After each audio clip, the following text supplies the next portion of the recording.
Saudara, lebih dari 2 pekan, penyebab kematian diplomat muda Arya Pakayunan masih misteri. Sejumlah petunjuk masih diperiksa, termasuk posisi kunci kamar Arya yang disebut Kompolnas jadi temuan krusial. Sudah lebih dari 2 pekan, penyebab kematian diplomat muda Arya Daru Pakayunan masih jadi teka-teki. Selasa pagi, Komisi Kepolisian Nasional kembali memeriksa TKP di rumah kos Arya Daru, kawasan Menteng, Jakarta Pusat. Kompolnas menemukan petunjuk krusial melalui 2 jenis kunci kamar Arya Daru.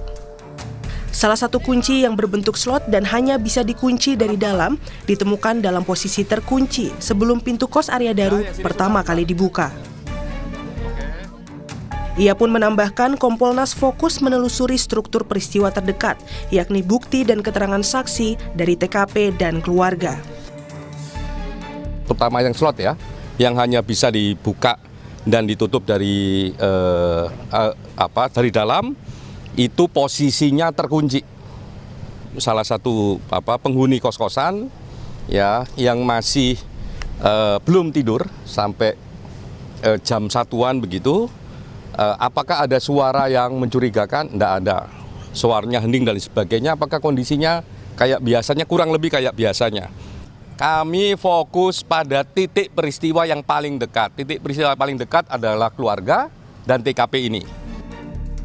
Sebelumnya polisi telah memeriksa 5 saksi, yakni 2 rekan kerja Arya Daru, penjaga kos, tetangga kos, dan istri Arya MAP.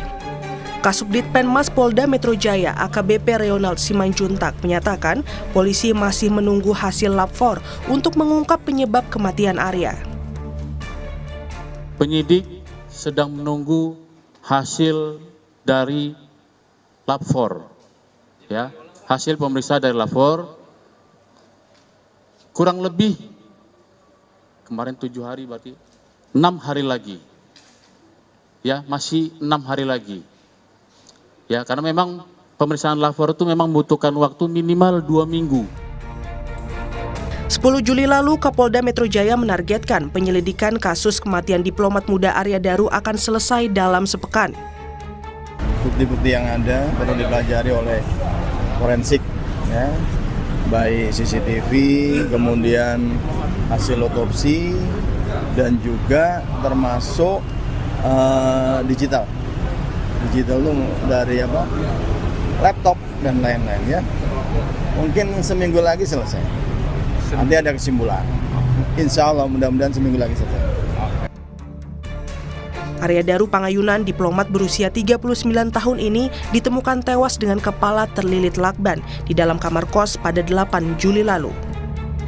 Ia adalah diplomat muda di Direktorat Perlindungan WNI dan telah bekerja di Kementerian Luar Negeri sejak 2014. Tim Liputan Kompas TV.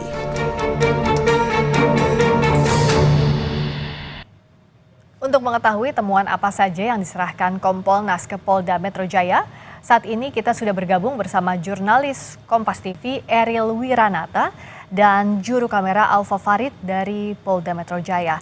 Eril, apa saja temuan terbaru yang diserahkan kepada Polda Metro Jaya yang kalau kita lihat tadi Kompolnas juga penyidik ada di TKP, apa yang terbaru? Ya, Friska dan saudara, Kompolnas baru saja sebelumnya mendatangi dari Polda Metro Jaya yang merupakan ini langkah lanjutan yang dimana Kompolnas sebelumnya mendatangi dari TKP yang berada di kamar kos korban yang berada di Jakarta. Dan selain itu juga Kompolnas mengatakan bahwa kedatangannya ke Polda Metro Jaya ini untuk melihat secara langsung rekaman CCTV yang dimana ia melihat secara utuh ataupun secara lebih lengkap dibandingkan pada rekaman yang sudah beredar di media sosial, karena kata Kompolnas dari Hoirul Anam mengatakan bahwa ini lebih lengkap, berbeda secara mendetail, yang dimana tidak hanya dari temuan pada kamar kos korban, melainkan pada sebelum ataupun beberapa hari sebelumnya, yang dimana ini untuk melihat dari aktivitas Arya Daru yang dimana sebelum dari ditemukannya tewas di kamar kosnya. Dan selain itu juga dikatakan bahwa CCTV ini menjadi hal yang terpenting yang dimana untuk dilihat lebih lanjut. Selain itu juga dikatakan dari Kompolnas bahwa ia meminta lihat bukti dari barang yang dibuang oleh Arya Daru ataupun plastik kresek yang sebelumnya terekam juga dalam CCTV, yang dimana kata Kompolnas memang ini juga menjadi barang bukti, tetapi memang hal yang dapat menjelaskan adalah dari penyidik nantinya. Selain itu juga dikatakan bahwa hingga saat ini masih harus menunggu dari hasil otopsi yang dilakukan. Dan selain itu juga pada pagi hari sekitar pukul 10 Kompolnas Khairul Anam bersama yang lainnya juga hadir untuk mengecek dari keadaan kamar kos korban, yang dimana memang ditemukan bahwa kamar kos tersebut dalam situasi yang normal, tidak ada kerusakan baik dari sisi dinding ataupun plafon. Dan selain itu juga ditemukan bahwa kunci kamar kos tersebut dalam keadaan terkunci dari dalam, yang dimana ini jadi hal yang penting juga dikatakan dari Kompolnas. Dan selain itu memang dikatakan dari Kompolnas bahwa memang harus segera diberitahukan kepada masyarakat terkait dengan hasil pemeriksaan. Namun memang dari Kompolnas mengatakan polisi juga tidak perlu, maksud saya adalah polisi juga perlu mengedepankan kredibel ataupun keakuratan untuk dalam pemeriksaan ini. Memang hingga saat ini masih menunggu hasil otopsi yang dilakukan oleh polisi. Friska. Baik, terima kasih Ariel Wiranata langsung dari Polda Metro Jaya. Berikutnya saudara, kita bahas lebih dalam terkait teka-teki penyebab kematian diplomat Arya Daru Pangayunan bersama penasihat ahli Kapolri Irjen Purnawirawan Arianto Sutadi. Pak Arianto, selamat malam. Kita lihat hari ini ada temuan yang bisa jadi titik terang. Dari mulai bukti CCTV yang lengkap sudah dilihat juga oleh Kompolnas bersama penyelidik atau penyidik. Lalu juga termasuk ada kunci slot. Tadi dikatakan Kompolnas juga jadi temuan baru yang cukup signifikan. Sebenarnya kalau dari sisi Anda, apakah ini jadi titik terang? Apakah kasus ini kemungkinan besar akan bisa terungkap dalam waktu cepat setelah 2 pekan publik menunggu? Ya, kalau ini temuan Kompolnas tadi saya anggap titik menambah terang ya, semoga bukan cuma titik terang. Sampai sekarang menurut saya titik terangnya belum ada. Karena kalau kita mau mengungkap kasus ini itu sebenarnya 2 pertanyaan yang perlu dijawab oleh polisi. Yaitu nomor 1 itu mengapa korban itu meninggal. Dan kemudian yang kedua adalah bagaimana meninggalnya itu. Gitu. Apakah dia meninggalnya sebelumnya mengalami kekerasan atau karena kecelakaan atau karena sakit dan sebagainya. Nah, mengapanya ini yang harus dibuktikan nunggu daripada hasil otopsi. Itu kalau Kapolda mengatakan scientific crime investigation. Scientific crime itu adalah alat untuk membuktikan. Dalam hal ini alatnya adalah 1 psikologi forensik dan patologi forensik.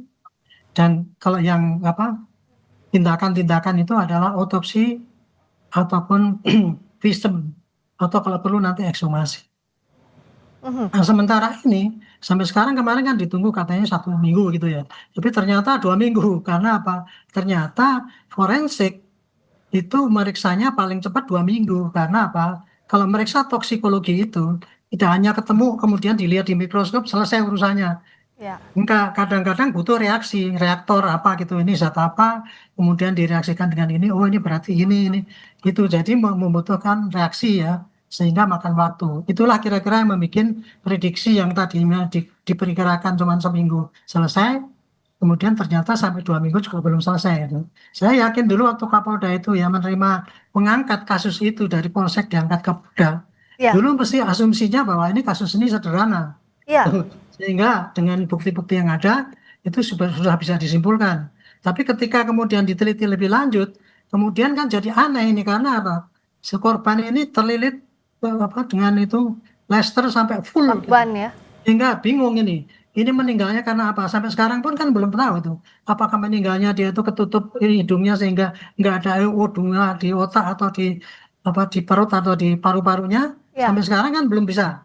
Nah itulah makanya sehingga waktu ini jadi lebih lama gitu, berlama. Kemudian temuan dari Kompolnas itu tadi, itu hanya menambah titik terang bahwa kejadian sebelum itu memperkuat daripada CCTV yang katanya sudah lengkap tadi, kan membuktikan seakan-akan tidak ada orang dari luar lagi, dan kemudian hanya ada orang dari dalam, karena dikunci dari dalam, tetapi di situ tidak ada kerusakan.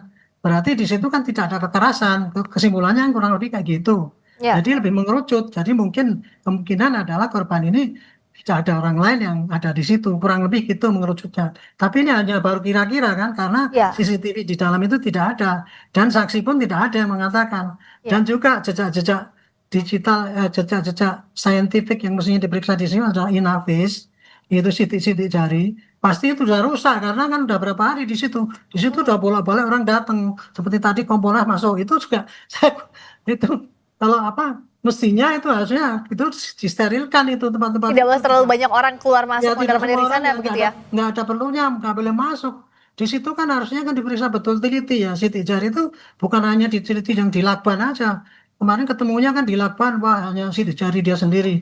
Belum diumumkan di meja, di tempat tidur, di pintu, di gembok itu tadi. Mestinya kan banyak sekali jari situ yang harus dikembangkan gitu loh. Dan mengembangkan inavis itu tidak butuh waktu yang singkat. Karena kita tidak membuktikan hanya kecocokan antara sidik jari itu dengan pemiliknya. Yang di situ kan cuma tinggal sidik jari bekas-bekas orang yang megang situ. Ya. Kan belum tentu siapa tersangkanya. Itulah makanya itu. Jadi menurut hemat saya ini ya, jadi lama itu karena pertama kali diprediksi bahwa kasus itu simpel, sehingga ternyata tidak simpel. Ternyata tidak simpel waktu buktinya ya.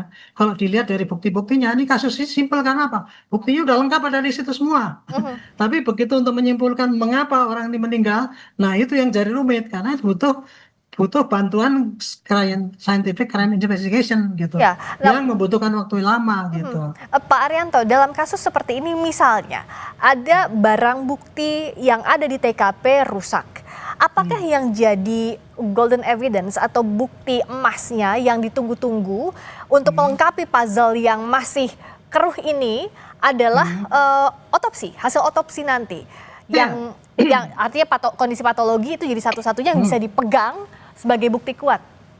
Kalau menurut saya ini satu-satunya bukti yang terkuat untuk menentukan kenapa korban ini meninggal, ya dari patologi dan apa forensik, kedokteran forensik itu yang menentukan itu. Karena kalau dia sudah jelas kematiannya begini, maka bisa disimpulkan apakah kematiannya itu karena dengan sendirinya atau ada karena efek daripada serangan orang lain.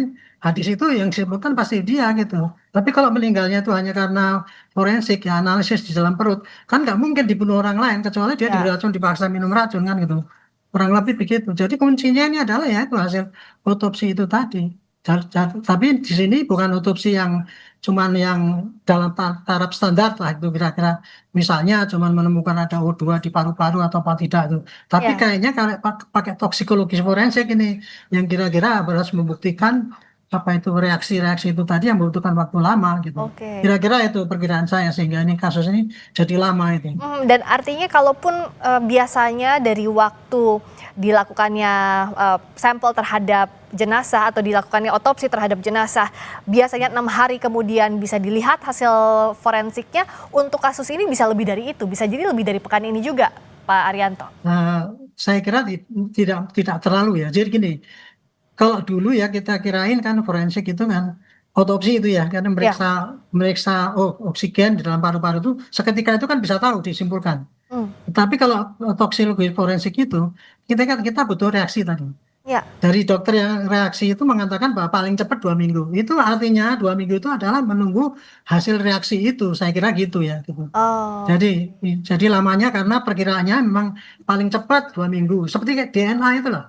Meriksa DNA itu nggak bisa 1 hari 2 hari selesai. Dulu pertama kali 2 minggu, tapi belakangan ini bakal lebih cepat. Jadi lamanya ini karena itu tadi, karena scientific crime investigation yang kita harapkan itu adalah dari otopsi dan itu membutuhkan waktu yang lama. Memang sampai sekarang belum ditemukan teknologi yang untuk mempercepat itu gitu. Ya, Pak Arianto bisa dijelaskan secara sederhana karena kita kan sering mendengar scientific crime investigation. Apa yang membedakan ini secara singkat saja? Apa yang membedakan dengan proses biasanya dalam proses penyelidikan maupun penyidikan satu kasus? Gini.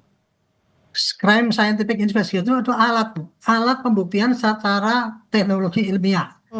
Itu artinya itu ya. Nah wujudnya itu bisa seperti inavis itu ya. Identifikasi fingerprint itu kan pakai teknologi itu ya. Itu yang namanya scientific crime investigation untuk membuktikan jejak-jejak sidik jari. Sama juga dengan toksikologi forensik itu untuk membuktikan kok sebab-sebab kematian yang dilihat dari dalam enzim-enzim yang di dalam perut itu dengan membandingkan reaksi dan sebagainya. Kalau patologi itu setahu saya, sorry kalau saya salah, itu melihat luka-luka di dalam tubuh itu yang secara fisik itu, sehingga kedokteran forensik akan bisa menentukan oh ini sebabnya karena ini gitu. Jadi apalagi banyak scientific crime, CCTV itu juga scientific crime investigation juga, tapi itu hanya untuk melihat jejak-jejak digital ya yang terjadi sebelum terjadi, saat terjadi dan sesudah terjadi itu. Itu Bu, scientific itu artinya itu Bu. Jadi pembuktian secara ilmiah. Ya, dan ini harus dilakukan secara cermat, hati-hati. Yang penting juga nanti hasilnya terbuka ke publik, jadi biar bisa terang kasus yang jadi sorotan publik, apalagi 2 pekan terakhir ini. Terima kasih Pak Arianto, Irjen Purnawirawan Arianto Sutadi, penasihat ahli Kapolri. Terima kasih. Selamat malam. Berikutnya saudara, kami kembali dengan sorotan lainnya. Timnas